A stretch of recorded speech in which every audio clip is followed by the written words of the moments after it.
Hello, I am Dr. Michelle Johnny, Senior Consultant Neurosurgeon, Apollo Atlex Hospital.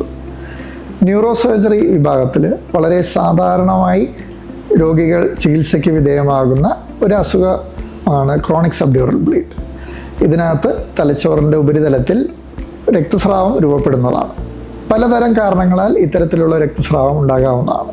പ്രായമായവരിൽ തലച്ചോറ് atrophy വരുമ്പോൾ, അതായത് തലച്ചോറിൻ്റെ volume കുറയുമ്പോൾ തലച്ചോറിനും തലയോട്ടിയുടെ ഇടയിൽ ഒരു ഗ്യാപ്പ് രൂപപ്പെടുകയും അതിൽ ബ്ലീഡിങ് കളക്ട് ചെയ്യുകയും ചെയ്യുന്ന ഒരു സിറ്റുവേഷൻ ഉണ്ടാവാറുണ്ട്. ഇത്തരം സിറ്റുവേഷനുകളിൽ ഈ ബ്ലീഡ് വളരെ പതുക്കെ അക്യുമുലേറ്റ് ചെയ്യുമ്പോഴോ അതിൻ്റെ ലക്ഷണങ്ങൾ വളരെ പതുക്കെ മാത്രമാണ് പ്രകടമാവുന്നത്. പല തരത്തിലുള്ള ബുദ്ധിമുട്ടുകൾ രോഗികൾക്ക് ക്രോണിക് സബ്ഡ്യൂറൽ കാരണം ഉണ്ടാകാം.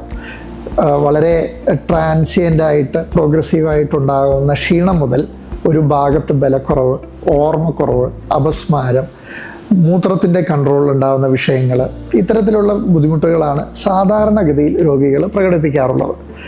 പലപ്പോഴും ഇവർ പലതരം വിഭാഗങ്ങളിൽ ചെന്ന് ചികിത്സ തേടുകയും അവസാനം ഒരു സ്കാൻ എടുക്കുമ്പോൾ ഇത് ഇത്തരത്തിലുള്ള ക്രോണിക് സബ്ഡ്യൂറൽ ബ്ലീഡാണെന്ന് തെളിയുകയും ചെയ്യും. ഇതിൽ ട്രീറ്റ്മെൻറ്റ് വളരെ ലളിതമാണ്. ഒരു കീഹോൾ സർജറി വഴി ഭേദപ്പെടുത്താവുന്ന ഒരു അസുഖമാണിത്. ഇതിൻ്റെ കാരണങ്ങളനുസരിച്ചും വലിപ്പം അനുസരിച്ചും തലച്ചോറിലെ ലൊക്കേഷൻ അനുസരിച്ചുമാണ് ഇതിൻ്റെ സർജറി ചെയ്യാറുള്ളത്. സർജറി ചെയ്തതിന് ശേഷം വളരെ പെട്ടെന്ന് തന്നെ പൂർവാവസ്ഥയിലേക്ക് ഇത്തരം രോഗികൾ എത്തുകയും അവർക്ക് വളരെ നോർമലായിട്ടുള്ള ഒരു ലൈഫ് സ്റ്റൈലിലേക്ക് തിരിച്ചു പോകാവുന്നതാണ്. വളരെ ഷോർട്ടായിട്ടുള്ളൊരു ഹോസ്പിറ്റൽ സ്റ്റേ ആണ് സാധാരണ ഈ അസുഖത്തിൻ്റെ ട്രീറ്റ്മെൻറ്റിൽ വരാറുള്ളത്.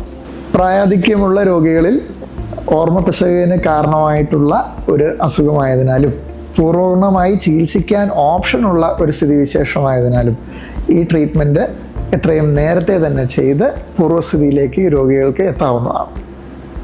Thank you.